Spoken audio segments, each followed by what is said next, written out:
મિત્રો, ભારતના ઇતિહાસ અને વિકાસમાં ગુજરાતમાંથી આવેલી અનેક મહાન અને અસાધારણ વ્યક્તિઓનો અમૂલ્ય ફાળો રહ્યો છે. આ વિડીયોમાં ભારતના અત્યંત પ્રતિભાશાળી અને પ્રભાવશાળી વ્યક્તિત્વ વિશે માહિતી આપવામાં આવશે. 1. મહાત્મા ગાંધી. મિત્રો, મહાત્મા ગાંધી આપણા રાષ્ટ્રપિતા તરીકે ઓળખવામાં આવે છે. સ્વતંત્રતા સંગ્રામ અને સત્યાગ્રહ તેના મુખ્ય હથિયારો છે.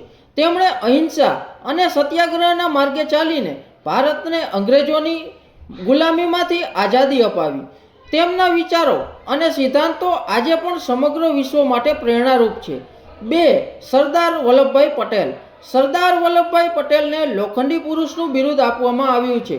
આઝાદી પછી 500થી વધુ દેશી રજવાડાઓનું ભારત સંઘમાં વિલીનીકરણ કરીને તેમણે અખંડ ભારતનું નિર્માણ કર્યું.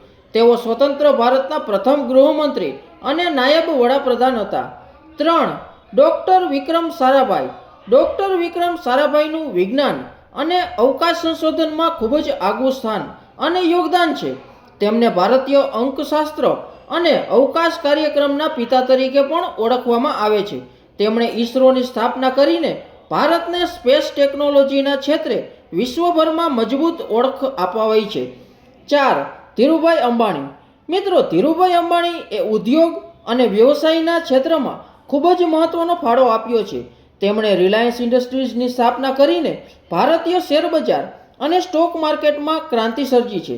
સામાન્ય માણસ પણ મોટા ઉદ્યોગમાં રોકાણ કરી શકે તે વિચાર તેમણે સાકાર કર્યો છે. 5. ડૉક્ટર હોમી ભાભા. ડૉક્ટર હોમી ભાભાએ ન્યુક્લિયર ફિઝિક્સ પરમાણુ વિજ્ઞાનમાં મહત્વનું યોગદાન આપ્યું છે. તેમને ભારતીય પરમાણુ કાર્યક્રમના પિતા કહેવામાં આવે છે. તેમણે Bhabha automatic research centre BARC અને TIFRની સ્થાપના કરીને ભારતને પરમાણુ ઉર્જા ક્ષેત્રે આત્મનિર્ભર બનાવવાની પાયાની ઈંટ મૂકી હતી. 6. Doctor APJ Abdul Kalam. Doctor APJ Abdul Kalam સાહેબને મિસાઇલ મેન તરીકે પણ ઓળખવામાં આવે છે.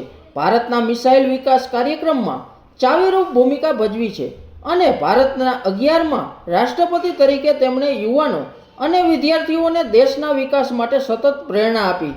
જો તમને અમારો વિડીયો પસંદ આવ્યો હોય તો કમેન્ટમાં હા અથવા ના લખજો. આભાર.